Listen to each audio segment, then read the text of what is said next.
ഡാനഡീസ് പള്ളിയിൽ വെച്ച് ക്നായിത്തമ്പൻ കൊടുങ്ങല്ലൂരിൽ അന്ന് കൊളുത്തിയ ദീപശിഖ എന്ന് ചൊല്ലിക്കൊടുത്തപ്പോൾ കത്തിച്ച മെഴുകുതിരികളുമായി 1000-ലധികം യുവജനങ്ങൾ അത് ഏറ്റുചൊല്ലിയപ്പോൾ നമ്മുടെ സമുദായം ഇന്ന് ആഘോഷിച്ചതിലും നല്ല രീതിയിൽ അതിഗംഭീരമായിട്ട് ഒരു ശതാബ്ദി കൂടി ആഘോഷിക്കുമെന്ന് എനിക്ക് ഉറപ്പായിരുന്നു. പക്ഷേ ഇന്ന് നമ്മുടെ കോട്ടയം അതിരൂപതാധ്യക്ഷന് അധികാരപരിധിയില്ലാത്ത അമേരിക്കയിൽ ഒരു പള്ളി സ്ഥാപിച്ചത് മൂലം നമുക്കുണ്ടായ പ്രശ്നങ്ങളിൽ ഇവിടെ കൂടിയിരിക്കുന്ന എല്ലാവരെയും പോലെ തന്നെ യുവജനങ്ങൾക്കും വളരെയധികം ആശങ്കയുണ്ട്. കാരണം ഈ ഒരു പ്രശ്നം ഏറ്റവും കൂടുതൽ ബാധിക്കുന്നത് യുവജനങ്ങളെയാണ് എന്ന് ഞങ്ങൾക്ക് ബോധ്യമുണ്ട്. കേരളത്തിൽ ഈ ഒരു പ്രശ്നം ഒരിക്കലും ബാധിക്കില്ല എന്ന് അഭിമന്യ നേതൃത്വം പറയുമ്പോഴും ഞങ്ങളുടെ മനസ്സിൽ ചെറിയ ആശങ്കകൾ വരികയാണ്. ചെറിയ 4 ആശങ്കകൾ ഞാനിവിടെ പങ്കുവെക്കാൻ ആഗ്രഹിക്കുകയാണ്. അത് പൂർത്തിയാക്കുവാനുള്ള അവസരം എനിക്ക് ഇവിടുന്ന് തരുമെന്നും പുറകിൽ നിന്ന് തോണ്ടുകയില്ല എന്ന് ഞാൻ വിചാരിക്കുകയാണ്. അമേരിക്കയിൽ നിന്നും ക്നാനായ സമുദായത്തിൽ നിന്നും മാറി വിവാഹം കഴിച്ചവരെ നമ്മുടെ ഇടവകളിൽ തുടരുവാനായിട്ട് അനുവദിക്കുകയാണ് എങ്കിൽ നമ്മുടെ ഇടവകളിൽ നിന്നും സമുദായത്തിൽ നിന്നും മാറിക്കിട്ടുന്നവരുടെ എണ്ണം ക്രമാതീതമായി വർദ്ധിക്കുകയില്ല എന്ന് ഞാൻ സംശയിക്കുകയാണ്. ഇപ്പോൾ 25-ാമത്തെ വയസ്സിൽ കല്യാണം ആലോചിക്കുന്ന പലരും സമുദായത്തിൽ നിന്ന് വെളിയിൽ പോകുമല്ലോ എന്നുള്ള ചിന്ത ഉള്ളതുകൊണ്ട് തന്നെ 25 എന്നുള്ളത് 30-32 വയസ്സ് വരെ നിൽക്കുവാനായിട്ട് തയ്യാറാവുകയാണ്. പക്ഷേ ഈ ഒരു സാഹചര്യത്തിൽ മാറ്റമുണ്ടായി കഴിഞ്ഞാൽ നമ്മുടെ ആൾക്കാരുടെ പൊഴിഞ്ഞുപോക്കിൽ എണ്ണം കൂടുമെന്ന് ഞാൻ സംശയിക്കുന്നു. അതുപോലെ ഇനി അമേരിക്കയിൽ ഈ സിസ്റ്റം നിലനിന്ന് വരികയാണെങ്കിൽ ഒരു 30 വർഷം കഴിയുമ്പോഴേക്കും നമ്മുടെ ക്നാനായ ഇടവകളിൽ മാറിക്കെട്ടിയവരുടെ എണ്ണം കൂടിപ്പോവുകയില്ലേ? അങ്ങനെ വരുമ്പോൾ എൻഡോഗമി പ്രാക്ടീസ് ചെയ്യുന്ന നമ്മുടെ ക്നാനായ അംഗങ്ങളുടെ എണ്ണം കുറയുമ്പോൾ അവിടെ നടക്കുന്ന പൊതുയോഗങ്ങളിൽ പോലും തീരുമാനങ്ങൾ മജോറിറ്റിക്ക് വിടുമ്പോൾ നമുക്ക് പല കോംപ്രമൈസിനും തയ്യാറാകേണ്ടി വരില്ലേ എന്ന് ഞങ്ങൾ സംശയിക്കുകയാണ്.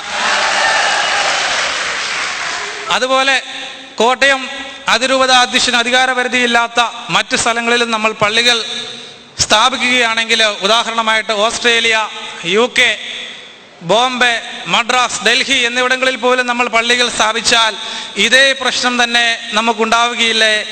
അങ്ങനെ വന്നു കഴിയുമ്പോൾ ഒരു 30 വർഷത്തിന് ശേഷം വീണ്ടും ഇതുപോലൊരു ക്രൈസിസ് ഉണ്ടാവുകയാണെങ്കിൽ വീണ്ടും ഒരു വിചിന്തനം നടത്തുമ്പോൾ കേരളത്തിന് വെളിയിൽ ലോകത്തെവിടെയുമുള്ള ക്നാനായ പള്ളികളിൽ ഒരേ നിയമവും മാറ്റമായിട്ട് നിൽക്കുന്നത് ഒന്ന് കേരളവും മാത്രമായിട്ട് ചിത്രീകരിക്കപ്പെടുകയില്ലേ?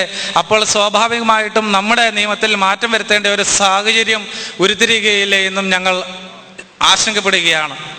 ഇനി അതുപോലെ ഈ സ്ഥിതിയിൽ മുന്നോട്ട് പോകുമ്പോൾ നമുക്ക് സ്വയാധികാര സഭ സ്ഥാപിച്ച് കിട്ടുകയാണ് എങ്കിൽ നിലവിൽ ഇടവകക്കാരായി നിൽക്കുന്ന മാറി കല്യാണം കഴിച്ചവരെ നമ്മൾ എന്ത് ചെയ്യും? അവരെ നമ്മൾ ചവിട്ടി പുറത്താക്കുമോ? ഇതും ഞങ്ങളുടെ ആശങ്കയിൽപ്പെടുന്ന കാര്യമാണ്. മുകളിൽ പറഞ്ഞ ഈ 4 ആശങ്കകളിൽ ഏതെങ്കിലും കാര്യത്തിൽ കഴിവുണ്ട് എന്ന് തോന്നുകയാണെങ്കിൽ എനിക്ക് പറയുവാൻ 2 കാര്യങ്ങളേ ഉള്ളൂ. ഒന്ന്, അമേരിക്കയിലെ നമ്മുടെ ക്നാനായ മിഷൻ താൽക്കാലികമായി നിർത്തിവെക്കുക. 2, കോട്ടയം അതിരൂപതാധ്യക്ഷന് അധികാരപരിധിയില്ലാത്ത സ്ഥലങ്ങളിൽ കേരളത്തിന് വെളിയിലോ മറ്റ് രാജ്യങ്ങളിലോ പള്ളികൾ ആരംഭിക്കാതിരിക്കുക. ഇത് പറയാനുള്ള കാരണം ഞാൻ മനസ്സിലാക്കിയിടത്തോളം ഇവിടെയുള്ള ഒരേ ഒരു പ്രശ്നം, നമ്മുടെ അതിരൂപത അധ്യക്ഷന് ഈ പറയുന്ന സ്ഥലങ്ങളിൽ കേരളത്തിന് വെളിയിൽ അധികാരപരിധി ഇല്ല എന്നുള്ള ഒരേ ഒരു കാര്യം തന്നെയാണ്. നമുക്കറിയാം 1911 കേരളത്തിൽ ഏറ്റവും ചെറിയ വികാരിയത്തായിട്ട് കോട്ടയം അതിരൂപത സ്ഥാപിതമായപ്പോൾ നമുക്കറിയാം അന്ന് നമ്മുടെ അംഗസംഖ്യ വളരെ ചെറുതായിരുന്നു. സ്വാഭാവികം, ആരും ചിന്തിച്ചിട്ടുണ്ടാവുകയില്ല നമ്മൾ മറ്റു പല രാജ്യങ്ങളിലേക്കും കുടിയേറി പാർക്കുമെന്ന്. പക്ഷേ കുടിയേറ്റത്തിൻ്റെ മക്കളായ നമ്മൾ നമ്മുടെ പാരമ്പര്യം പിന്തുടർന്നു. ഇന്ന് 60-ലധികം രാജ്യങ്ങളിലേക്ക് നമ്മൾ കുടിയേറി. അപ്പോൾ സ്വാഭാവികമായിട്ടും നമ്മുടെ അധികാര പരിധിയിലേക്ക് ഇത് കൊണ്ടുവരേണ്ട ആവശ്യമുണ്ടോ? കാരണം നമുക്കൊരു കാര്യം കൂടി ഇതിൻ്റെ അകത്ത് മനസ്സിലാക്കേണ്ടത്, നമ്മുടെ ക്നാനായ സമുദായത്തിന് വെല്ലുവിളി എന്ന് പറയുന്നത് സീറോ മലബാർ സഭയ്ക്ക് അധികാര പരിധിയുള്ള സ്ഥലങ്ങളിൽ മാത്രമാണ്. മറ്റ് സ്ഥലങ്ങളിലൊന്നും നമുക്ക് ഈ ഒരു പ്രശ്നം നേരിടേണ്ടതായിട്ട് വരികയില്ല. അതുകൊണ്ട് നമ്മുടെ ഈ ക്നാനായ തനിമ നൂറ്റാണ്ടുകളോളം പോറലേൽക്കാതെ ഇനി ഒരു വെല്ലുവിളി പോലും ഉണ്ടാകാതെ നമുക്ക് അടുത്ത തലമുറയും ഒറ്റക്കെട്ടായി ചെയ്യേണ്ടത് 3 കാര്യങ്ങൾ മാത്രം. ഒന്ന്, ക്നാനായ സമുദായത്തിന് അനുവദിച്ചിരിക്കുന്നത് പേഴ്സണൽ ജൂറിസ്ഡിക്ഷൻ ആണ് എങ്കിൽ ലോകത്ത് എവിടെയൊക്കെ ക്നാനായക്കാരുണ്ടോ അവിടെയുള്ള ക്നാനായക്കാരുടെ എല്ലാവരുടെയും മേൽ കോട്ടയം അതിരൂപതാധ്യക്ഷന് അധികാരം ലഭിക്കുവാനായിട്ട് നമുക്കെല്ലാവർക്കും ഒറ്റക്കെട്ടായിട്ട് പരിശ്രമിക്കണം. 2, സീറോ മലബാർ സഭയ്ക്ക് അധികാരപരിധിയിലുള്ള സ്ഥലങ്ങളിൽ മാത്രമേ പ്രശ്നമുണ്ടാകാൻ സാധ്യതയുള്ളൂ എങ്കിൽ ലോകത്തെമ്പാടുമുള്ള ക്നാനായ മക്കളുടെ മേൽ അധികാരം സ്ഥാപിച്ച് ലഭിക്കുന്നില്ല എങ്കിൽ സീറോ മലബാർ സഭയ്ക്ക് അധികാരപരിധിയുള്ള സ്ഥലങ്ങളിലെങ്കിലും അധികാരം നേടിയെടുക്കുവാനായിട്ട് നമുക്ക് കൂട്ടായി പരിശ്രമിക്കണം. അങ്ങനെ അധികാരപരിധികൾ ലഭ്യമായി കഴിയുമ്പോൾ ഇനി ഒരിക്കലും ക്നാനായ സമുദായത്തിന് യാതൊരുവിധ വെല്ലുവിളികളും ഉണ്ടാകാതിരിക്കാൻ ലോകമെമ്പാടുമായി വ്യാപിച്ചു കിടക്കുന്ന ഒരു സ്വയാധികാര സഭയായി കോട്ടയം അതിരൂപതയെ മാറ്റിയെടുക്കുവാൻ നമുക്ക് പരിശ്രമിക്കാം. മലയാളത്തിൻ്റെ ഏറ്റവും വലിയ വികാരിയത്തിൻ്റെ ഭരണാധികാരിയായി ചങ്ങനാശ്ശേരിയിൽ നിന്നും റോമിലേക്ക് പുറപ്പെട്ട മാക്കീൽ മത്തായി മെത്രാൻ, കേരളത്തിലെ ഏറ്റവും ചെറിയ വികാരിയത്തിൻ്റെ ഭരണാധികാരിയായി മനുഷ്യൻ ഏറ്റവും വിലമതിക്കുന്ന സ്വാതന്ത്ര്യം തനിക്കും തൻ്റെ ജനങ്ങൾക്കും ഭാവി തലമുറകൾക്കും സൂര്യനും ചന്ദ്രനും ഉള്ളിടത്തോളം കാലം അനുഭവിപ്പാൻ വണ്ണം സമ്പാദിച്ചുകൊണ്ട് നിർധനനായി തലചായ്ക്കാൻ തക്ക ഒരു ഭവനം പോലുമില്ലാതെ കോട്ടയത്ത് തിരിച്ചു വന്നു എന്ന് ചരിത്രരേഖകൾ സൂചിപ്പിക്കുന്നുണ്ട് എങ്കിൽ അഭിമന്യ മൂലക്കാട്ട് പിതാവേ, ഇന്ന് നമ്മുടെ തനിമയും പാരമ്പര്യവും കാത്തു സൂക്ഷിക്കാൻ രക്തം നൽകി ജീവൻ നൽകാൻ 1,00,000 പേരോളം അങ്ങയുടെ പിന്നിൽ അണിനിരക്കുകയാണ്. അതിൻ്റെ ഉത്തമ തെളിവാണ് നമ്മുടെ ശതാബ്ദിയുടെ സമാപന സമ്മേളനവും ഇന്നിവിടെ കൂടിയിരിക്കുന്ന ജനങ്ങളും. 1911 ശേഷം ചരിത്ര ലിഖിതങ്ങളിൽ ആലേഖനം ചെയ്യപ്പെടുവാൻ തക്കതായ പല മാറ്റങ്ങൾക്കും കാരണമായ ഒരു പരീക്ഷണം മാത്രമാക്കി നമുക്ക് ഈ നടക്കുന്ന സംഭവവികാസങ്ങളെ മാറ്റിയെടുക്കണം. ക്നാനായ ജനത ഏറ്റവും കൂടുതൽ വെല്ലുവിളി നേരിട്ടിയ കാലഘട്ടത്തിൽ ക്നാനായ സമുദായത്തെ ധീരമായി നയിച്ച മെത്രാപോലിത്തയായി മാർ മൂലക്കാട്ട് പിതാവ് ചരിത്രത്തിൽ സ്ഥാനം പിടിക്കട്ടെ എന്ന് ആഗ്രഹിച്ചുകൊണ്ട് ക്നാനായ പാരമ്പര്യം നഷ്ടപ്പെടുത്തുവാൻ ജീവനുള്ളിടത്തോളം കാലം അനുവദിക്കില്ല എന്ന് ഉറക്കെ പ്രഖ്യാപിച്ചുകൊണ്ട് ക്നാനായ യുവജനങ്ങളെല്ലാവരും ഒറ്റക്കെട്ടായി പിതാവിൻ്റെ പിന്നിൽ അണിനിരക്കുന്നു. നമ്മുടെ തനിമ കാത്തു സൂക്ഷിക്കുവാനായിട്ട് യുവജനങ്ങളെല്ലാവരും ഒറ്റക്കെട്ടായിട്ട് നിലനിൽക്കുന്നു എന്നറിയിച്ചുകൊണ്ട് വാക്കുകളിലോ വാചകങ്ങളിലോ എന്തെങ്കിലും വീഴ്ചകൾ സംഭവിച്ചിട്ടുണ്ടെങ്കിൽ സ്വന്തം പിതാവിൻ്റെ സ്ഥാനത്ത് നിന്ന് തെറ്റുതിരുത്തി തരുമെന്ന പ്രതീക്ഷയോടെ ഞാൻ നിർത്തുന്നു. നന്ദി. വേദിയിലും സദസ്സിലും ഇരിക്കുന്ന ബഹുമാന്യരെ, പ്രിയപ്പെട്ട സഹോദരി സഹോദരന്മാരെ, 17 നൂറ്റാണ്ടുകൾക്ക് മുമ്പ് കൊടുങ്ങല്ലൂരിൽ കപ്പലിറങ്ങിയ ഒരു ജനസമൂഹം ഇന്ന് വളർന്നു പന്തലിച്ച് ലോകത്തിന്റെ നാനാഭാഗങ്ങളിലുമായി വ്യാപിച്ചു കിടക്കുമ്പോഴും തങ്ങൾക്ക് പൈതൃകമായി ലഭിച്ച തനിമയും പാരമ്പര്യവും കൈവിടാതെ കാത്തുപരിപാലിക്കുന്നതിന്റെ ആത്മനിർവൃതിയാണ് ഇന്ന് വളരെയേറെ കഷ്ടപ്പാടുകൾ സഹിച്ച് നിങ്ങളെ ഓരോരുത്തരെയും ഇവിടെ എത്തിച്ചതെന്ന് എനിക്കറിയാം. പക്ഷേ അതിനോടൊപ്പം തന്നെ നമ്മൾ ഓരോരുത്തരും പേറുന്ന ആത്മനൊമ്പരങ്ങളും അതിനോടൊപ്പമുണ്ട്. ആ ആത്മനൊമ്പരങ്ങൾ എന്താണെന്ന് ചോദിച്ചു കഴിഞ്ഞാൽ, കഴിഞ്ഞ 2-3 ആഴ്ചകളായി ക്നാനായ സമൂഹം അഭിമുഖീകരിച്ചു കൊണ്ടിരുന്ന ചില ആശങ്കകളും പ്രശ്നങ്ങളും. പക്ഷേ എന്നെ SCWAയുടെ പ്രസിഡന്റ് എന്നുള്ള നിലയിലാണ് ഇപ്പോൾ ഞാൻ ഇവിടെ നിൽക്കുന്നത്. ഈ പറയുന്ന ആശങ്കകൾ അഭിമന്യ മൂലക്കാട്ട് പിതാവ് ഷിക്കാഗോയിൽ നടത്തിയ ഒരു പ്രസംഗത്തെ കുറിച്ചുള്ള ആശങ്കകൾ എൻ്റെ പ്രിയപ്പെട്ട സഹോദരിമാർ എന്നെ വിളിച്ചു ചോദിച്ചു. അപ്പോഴാണ് ഞാൻ അതേക്കുറിച്ച് അറിയുന്നത്. ഇലക്ട്രോണിക് മാധ്യമത്തിലൂടെ ഞാൻ ആ പ്രസംഗം പൂർണ്ണമായി കേൾക്കുകയും പഠിക്കുകയും ചെയ്തു. അതിനുശേഷം വീണ്ടും അപനാദേശിലൂടെ അഭിമന്യ പിതാവ് നൽകിയ വിശദീകരണവും ഞാൻ പൂർണ്ണമായി വായിച്ചു മനസ്സിലാക്കി. അത് കഴിഞ്ഞിട്ട് കഴിഞ്ഞ വ്യാഴാഴ്ച പാസ്റ്ററൽ കൗൺസിൽ ചേർന്നപ്പോൾ അഭിമന്യ പിതാവ് നൽകിയ വിശദീകരണങ്ങൾ കേട്ടപ്പോൾ എൻ്റെ മനസ്സിലെ ആശങ്കകളൊക്കെ ദൂരീകരിക്കപ്പെട്ടു. കാരണം എനിക്ക് മനസ്സിലായത്, ഞാൻ വായിച്ചപ്പോഴും മറുപടിയിൽ നിന്നും എനിക്ക് മനസ്സിലായത്, ഈ ക്നാനായ സമുദായം അതിന്റെ തനിമയും പൈതൃകവും പാരമ്പര്യവും കൈവിടാതെ ലോകാവസാനത്തോളം നിലനിൽക്കും. അതിനുവേണ്ടി തന്നെയാണ് അഭിമന്യ പിതാവും നമ്മൾ ഓരോരുത്തരും ആഗ്രഹിക്കുന്നതും അത് തന്നെ നടക്കുമെന്നുമാണ് എനിക്ക് മനസ്സിലായത്. അതുകൊണ്ട് എൻ്റെ പ്രിയപ്പെട്ട സഹോദരന്മാരെ, ഇവിടെ ഇപ്പോൾ ക്നാനായ സമുദായത്തിന്റെ നിർവചനങ്ങളും അതിനെക്കുറിച്ചുള്ള ആകുലതകളും ആശങ്കകളുമെല്ലാം എല്ലാവരും പങ്കുവെച്ചപ്പോഴും നമ്മുടെ സിരകളിലൂടെ ഒഴുകുന്ന ക്നാനായ രക്തത്തിന്റെ തനിമയിൽ നിന്നുകൊണ്ട് തന്നെ ഞാൻ പറയട്ടെ, എൻ്റെ പ്രിയപ്പെട്ട അമ്മമാരെ, നമുക്ക് നമ്മുടെ മക്കളോട് നമ്മുടെ സംസ്കാരത്തിന്റെ തനിമയും പാരമ്പര്യവും നമ്മുടെ മക്കൾക്ക് പറഞ്ഞു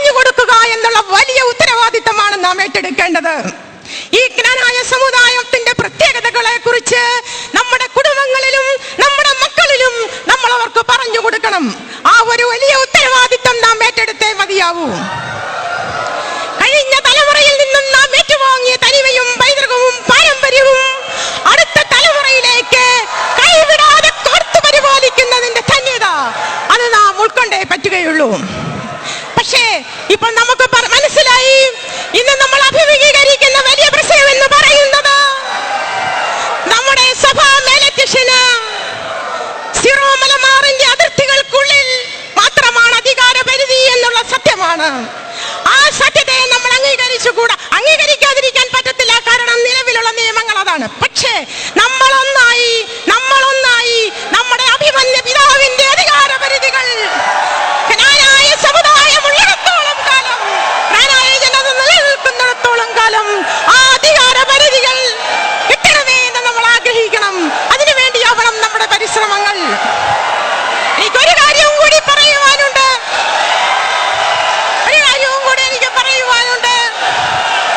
നമ്മുടെ സമുദായം എപ്പോഴും സഭയോടും സഭാ നേതൃത്വത്തോടും ചേർന്ന് നിന്നുകൊണ്ട് വേണം പോകുവാൻ.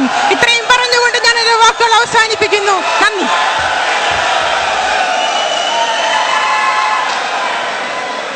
ഏറ്റവും അവസാനം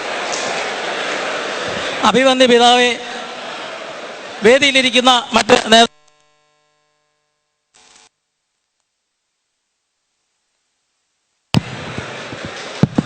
ബഹുമാനപ്പെട്ട എൻ്റെ ഗുരുതുല്യനും കാണപ്പെട്ട ദൈവങ്ങളൊരാളുമായ റിട്ടയർഡ് ജസ്റ്റിസ് സിറിയക് ജോസഫ്, മറ്റ് വൈദിക ശ്രേഷ്ഠരെ, ജ്ഞാനായ സുഹൃത്തുക്കളെ,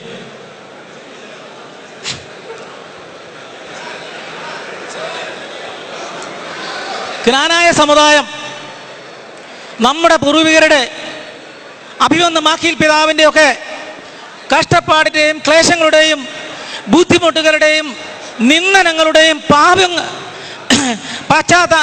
പ്രായശ്ചിത്തത്തിൻ്റെയും ഒക്കെ പരിണിത ഫലമായി ലഭിച്ച ജ്ഞാനായ സമുദായം ഇന്ന് ഒരു പ്രതിസന്ധി ഘട്ടത്തിലൂടെ കടന്നു പോകുന്നു എന്നറിയുന്നതിൽ അതിയായ ദുഃഖമുണ്ട്. ജ്ഞാനായ സമുദായം ഇങ്ങനെ ഒരു വെല്ലുവിളിയെ നേരിടുമെന്ന് നാം ഒരിക്കൽ പോലും പ്രതീക്ഷിച്ചതല്ല എങ്കിൽ പോലും അത് സമാഗതമായിരിക്കുന്നു. കത്തോലിക്ക സഭയ്ക്ക്, ക്രൈസ്തവ സഭയ്ക്ക് ഒരു ഭരണഘടനയുണ്ട്. അത് ലൂക്കായുടെ സുവിശേഷം 4-ാം അധ്യായം 18-19 വാക്യങ്ങൾ സമയം കിട്ടുമ്പോൾ നിങ്ങൾ വായിച്ചു നോക്കുക. എന്നാൽ ജ്ഞാനായ സമുദായത്തിന് ഒരു ഭരണഘടനയുണ്ട്. ആ ഭരണഘടന 1667 വർഷങ്ങൾക്ക് മുൻപ് എസ്രാ തുറമുഖത്തു നിന്നും എസ്രാ പ്രവാചകന്റെ നെഹമ്യ പ്രവാചകന്റെയും ശവകുടീരത്തിൽ സത്യപ്രതിജ്ഞ ചെയ്ത ശേഷം ജ്ഞായത്വമായുടെ നേതൃത്വത്തിൽ 7 ഇല്ലങ്ങളിൽപ്പെട്ട 72 കുടുംബങ്ങളിൽപ്പെട്ട 40 ആളുകൾ നടത്തിയ ചരിത്രപരമായ ജ്ഞാനായ കുടിയേറ്റ യാത്രയുടെ ആരംഭം കിഴക്കിന്റെ കാസോലിക്കോസ് നൽകിയ ഉപദേശമാണ്. മക്കളെ കാണുമോ, ഹിന്ദുവിൽ പോയാലും ബന്ധങ്ങൾ വേർപെടാതെ ഓർക്കണം എപ്പോഴും. ഇത് കേവലം ഒരു ഉപദേശം മാത്രമായിരുന്നില്ല മാറോ നൽകിയത്. സ്നേഹിതരെ, ഇത് ഒരു വംശത്തിന്റെ, ഒരു ജനതയുടെ, ഒരു സമുദായത്തിന്റെ പിറവിയുടെ ഈറ്റുനോവിന്റെ ഗദ്ഗതം തുടിക്കുന്ന മധുരസ്മരണകൾ ജ്ഞാനായ മനസ്സുകളിലേക്ക് ഊളിയെട്ടുന്ന വൈകാരിക നിമിഷങ്ങൾ കൂടിയാണ്. ഈ ഭരണഘടനയ്ക്ക്, ഈ സമുദായത്തിന്റെ കെട്ടുറപ്പിന്, ഇതിന്റെ അന്തസ്സിന് കോട്ടം തകർക്കുവാൻ, ഈ അടിസ്ഥാന ശിലയെ മാറ്റുവാൻ, ഈ ഭരണഘടനയെ പൊളിച്ചെഴുതുവാൻ ആരെങ്കിലും ശ്രമിച്ചാൽ എന്നെ പോലെയും നിങ്ങളെ പോലെയുമുള്ള സമുദായ സ്നേഹമെന്ന മയക്കുമരുന്നിന് അടിമപ്പെട്ട ആളുകളുടെ ശവത്തിന് മേലെ നിന്നുകൊണ്ട് മാത്രമേ നടപ്പിലാക്കുവാൻ സാധിക്കുകയുള്ളൂ എന്ന് ഉറക്കെ പ്രഖ്യാപിക്കുവാൻ ഈ അവസരം ഞാൻ വിനിയോഗിക്കുകയാണ്. അഭിവന്ദ്യ പിതാവിന്റെ അപരാധേശിലെ ഏറ്റവും അവസാനത്തെ ലക്കത്തിൽ വന്നൊരു ലേഖനം 1 മിനിറ്റ് കൊണ്ട് ഞാൻ പറയാം. സാറേ നോക്കണ്ട, ഇപ്പം തന്നെ പറഞ്ഞേക്കാം. 1911 പരിശുദ്ധ പിതാവ് 10 പിയൂസ് രൂപത അനുവദിച്ചപ്പോൾ അതിലെ അംഗങ്ങൾ തെക്കൻ ഭാഗർ മാത്രമാണ് എന്നത് വ്യക്തമായിരുന്നു. 2003 അഭിവന്യ അങ്ങാടിയത്ത് പിതാവ് ജ്ഞാനായക്കാർക്കായി ഇടവകൾ സ്ഥാപിച്ചപ്പോഴും അതിലെ അംഗങ്ങൾ ജ്ഞാനായക്കാർ ആയിരിക്കണമെന്ന് വ്യക്തമായി എഴുതി ചേർത്തിട്ടുണ്ട്. ഈ രണ്ട് സംഭവ വികാസങ്ങൾക്കൂടെ ഇനി ശ്രദ്ധിച്ചു കേൾക്കേണ്ടത്, ഈ രണ്ട് സംഭവങ്ങൾക്കുമിടയിൽ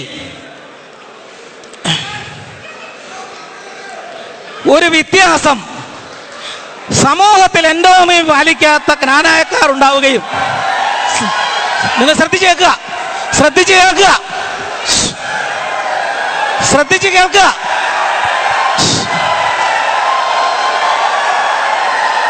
പ്ലീസ് പ്ലീസ്, ഇതിന് ഉത്തരം മാന്യമായ രീതിയിൽ നമ്മളോട് അഭിമന്യ പിതാവ് മറുപടി പറയേണ്ടതാണ്. നിങ്ങൾ ശ്രദ്ധിച്ചു കേൾക്കുക. വിവാഹ സാധ്യത ആദ്യമായി ഇതിലൊരു വ്യത്യാസം എന്ന് പറയുന്നത്, ഈ രണ്ട് സംഭവങ്ങൾക്കിടയിൽ സമൂഹത്തിൽ എൻഡോമി പാലിക്കാത്ത ജ്ഞാനായക്കാർ ഉണ്ടാവുകയും അവരിൽ ചിലരും ഞങ്ങൾക്ക് ജ്ഞാനായ ഇടവകകളിൽ അംഗത്വത്തിന് അവകാശമുണ്ടെന്ന് സ്ഥാപിക്കുകയും ചെയ്തു എന്നാണ് പറയുന്നത്. ആരാണ് സ്ഥാപിച്ചത്? ആരാണ് സ്ഥാപിച്ചെടുത്തത്? ഒരു മുത്തോലത്ത് വിചാരിച്ചു കഴിഞ്ഞാൽ, അമേരിക്കയിലുള്ള കാശ് വിചാരിച്ചു കഴിഞ്ഞാൽ ജ്ഞാനായക്കാരുടെ അസ്തിത്വത്തിൽ ചോദ്യം ചെയ്യുവാൻ സാധിക്കുമോ? ഇതിനാണ് മറുപടി പറയേണ്ടത്. പിതാവ്, അഭിമന്യ പിതാവെ, എളിയ സ്വരത്തിൽ ഞങ്ങൾ അപേക്ഷിക്കുന്നു, ഇതിന് മറുപടി പറയണം. ഇങ്ങനെ സമുദായത്തിന്റെ താല്പര്യം സംരക്ഷിക്കുവാൻ, സമുദായത്തിന്റെ തന്മയും വംശശുദ്ധിയും കാത്തു സൂക്ഷിക്കുവാൻ അഭിമന്യ പിതാവിന് എന്തെങ്കിലും സമ്മർദ്ദമോ താല്പര്യക്കുറവോ അല്ലെങ്കിൽ ഭീഷണിയോ നേരിടുന്നുണ്ടെങ്കിൽ അതിന് ഞങ്ങൾ തയ്യാർ. ഞങ്ങൾ ചോരയും നീരും നൽകും. ഞങ്ങൾ ഒന്നടങ്കം, ഈ സമുദായം ഒന്നടങ്കം അഭിമന്യ പിതാവിന്റെ കാൽ ചുവട്ടിലുണ്ട്.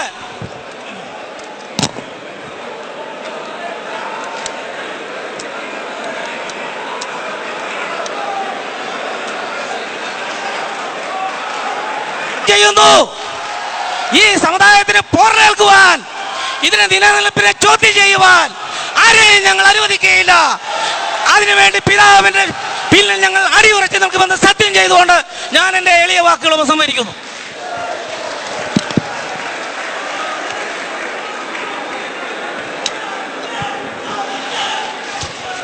പ്രിയപ്പെട്ടവരെ,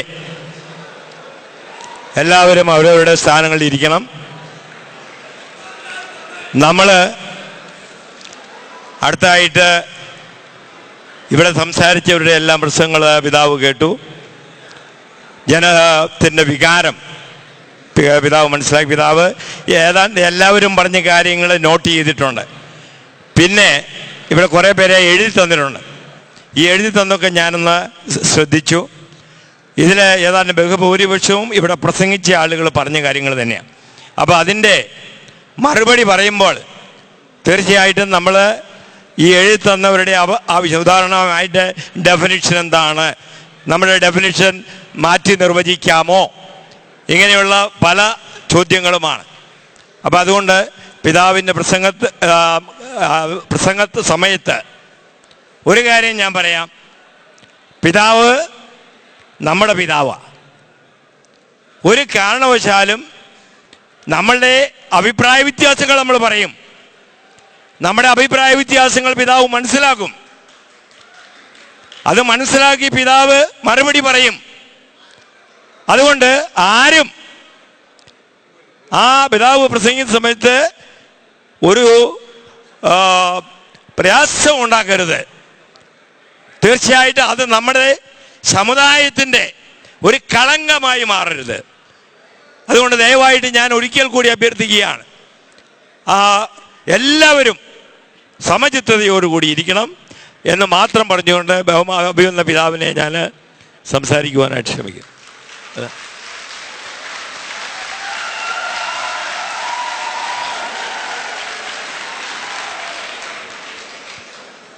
ഈ സമ്മേളനത്തിൻ്റെ അധ്യക്ഷൻ ബഹുമാനപ്പെട്ട ജോയി സാറെ,